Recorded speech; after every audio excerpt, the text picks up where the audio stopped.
Assalamualaikum warahmatullahi wabarakatuh. Pada kesempatan kali ini kita akan membahas tentang pengayun selaras teredam atau damped harmonic oscillator.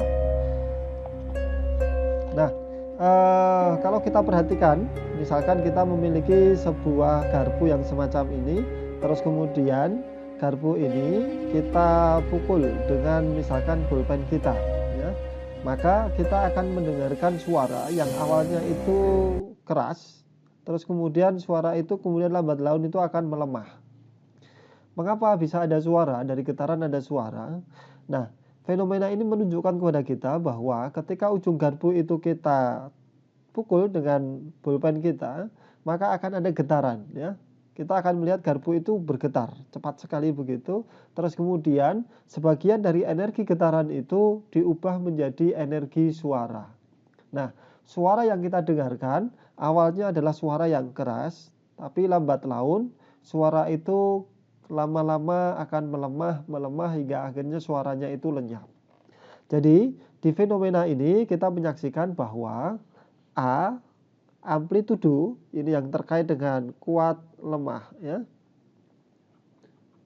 yang terkait dengan kuat lemah suara itu, maka ini dari kuat dia berjalan dari kuat akhirnya menuju ke lemah. Sementara itu frekuensinya ini tetap. Frekuensi dari suara itu tetap atau tidak berubah. Nah, karena ini adalah merupakan sebuah fenomena osilasi atau sebuah fenomena ayunan, maka dulu kita memiliki persamaan untuk ayunan itu secara umum adalah bahwa X itu sama dengan A cosinus omega T. Nah, karena di sini A itu nilainya itu terus berubah dari kuat menjadi lemah, maka kita bisa membayangkan bahwa nilai A itu awalnya besar, terus kemudian mengecil.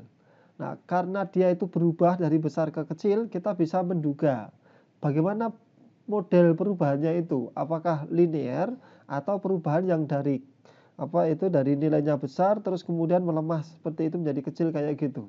Nah, kalau kita linear, maka kita akan segera menyaksikan bahwa nilainya itu nanti bisa segera sama dengan 0 dan bisa negatif. Ya. Tetapi kalau berdasarkan fenomena yang kita amati, kita akan menyaksikan bahwa suara itu akan melemah terus kayak gitu hingga akhirnya di ujung sana kita akan menyaksikan suaranya lamat-lamat terdengarnya. Jadi kita bisa menduga bahwa perubahan dari A itu adalah perubahan eksponensial. Maka perubahannya ini adalah perubahan eksponensial, bukan linear. Bukan linear. Sehingga kita bisa menuliskan bahwa persamaan, ya, kalimat matematika dari fenomena ini bahwa X-nya itu, ya, bahwa X itu adalah sama dengan A yang dia itu terus melemah sebagai fungsi T itu dikalikan dengan cosinus omega T, ya. Nah, karena A itu melemahnya itu lambat laun begitu seterusnya, maka kita bisa menuliskan sebagai X yaitu sebagai A0 terus kemudian eksponensial minus beta T minus karena dia itu melemah dikalikan dengan cosinus omega T. Jadi ini faktor A, nilai A yang lambat laun terus bernilai kecil dan seterusnya seperti itu. Dengan A0 ini adalah amplitudo awal atau inisial amplitudo. Terus kemudian nilai beta ini adalah ukuran dari suara yang melambat itu atau ukuran dari redaman, ya. Nilai beta ini adalah ukuran dari redaman. Jadi redaman ini menunjukkan bahwa ada sesuatu yang menghambat ayunan itu sehingga dia akhirnya tidak berayun secara kontinu, tapi lambat laun dia ayunannya itu terus mengecil atau terus berkurang.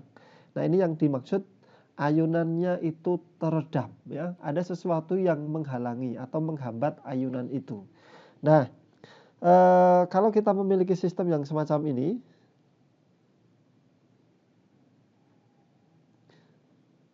misalkan ini kita punya sistem seperti ini, ada pegas yang tergantung di suatu statif, terus kemudian ada massa, dan massa ini tercelup di dalam cairan. Nah, ketika massa dan sistem massa dan pegas ini itu berayun, maka kita akan menyaksikan bahwa ayunannya akan berbeda ketika sistem massa pegas ini dia berada di udara. Karena di sini itu ada cairan yang menghalangi ayunan ini, maka kita akan menyaksikan lambat laun sistem massa pegas ini ayunannya akan menjadi bernilai 0 atau akhirnya dia akan diam. Nah, kita bisa menduga dengan secara intuisi bahwa gaya yang menghambat ini, ini pasti dia itu sebanding dengan kecepatannya. Jadi kita bisa menuliskan bahwa gaya yang menghambat itu F. Karena ini adalah redaman, maka kita bisa menuliskan dengan notasi FD. Ini sama dengan minus B dikalikan dengan V. Ini B ini adalah tetapan, sementara V ini adalah kecepatan. Jadi ini menunjukkan bahwa gaya redaman ini berbanding lurus dengan kecepatan. Sehingga kita bisa menuliskan ulang bahwa seluruh proses mekanika, seluruh fenomena mekanik itu bisa dituliskan dalam pernyataan hukum kedua Newton. Sehingga kita bisa menuliskan bahwa sigma F ini sama dengan MA. Maka kita bisa menuliskan sigma F-nya itu adalah gaya yang bekerja apa saja, yaitu minus Kx dan minus BV, ini sama dengan MA. Kita bisa menuliskan ini dalam satu ruas yang sama, ini MA ditambah dengan Kx ditambah dengan BV, nah ini sama dengan 0. Di sini ada A, ada percepatan, ada X, terus kemudian ada V. Kita ingin mengubahnya menjadi notasi dalam notasi X semua. Maka kita bisa menuliskan M dikalikan dengan A-nya kita ubah menjadi turunan kedua dari X, terus kemudian ditambah dengan Kx, ditambah dengan B, dikalikan dengan V. V itu adalah dx dt. Nah, kita rapikan persamaan ini. M kalikan turunan kedua dari X, ditambah dengan B, dx dt, ditambah dengan Kx, ini sama dengan 0. Nah, kita punya persamaannya ini yang jauh sekarang lebih rapi ya persamaannya. Nah, di sini kita melihat bahwa di sini ada M, sementara di sini ada tetapan B, di sini ada tetapan K.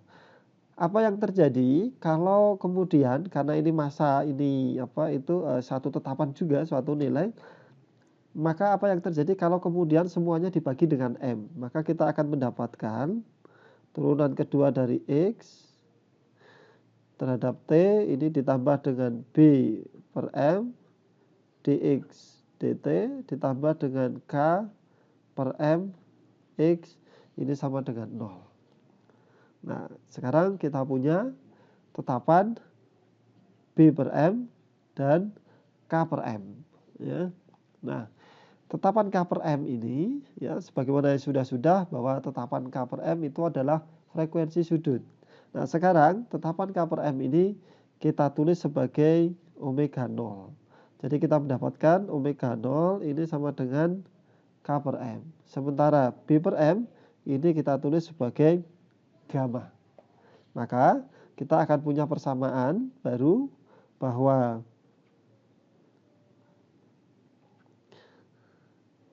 D kuadrat X dibagi dengan dt kuadrat ini ditambah dengan gamma dx per dt ditambah dengan omega 0 kuadrat dikalikan dengan X, ini sama dengan 0. Nah, kita punya persamaan sekarang seperti ini. Persamaan ini yang kemudian disebut sebagai persamaan pengayun selaras teredam. Nah, ini adalah persamaan pengayun selaras teredam. Dengan omega 0 kuadrat itu adalah K per M, ya. dengan omega 0 kuadrat ini K per M, ini yang disebut sebagai frekuensi alamiah. Ya, dari frekuensi alamiah dari osilasi itu.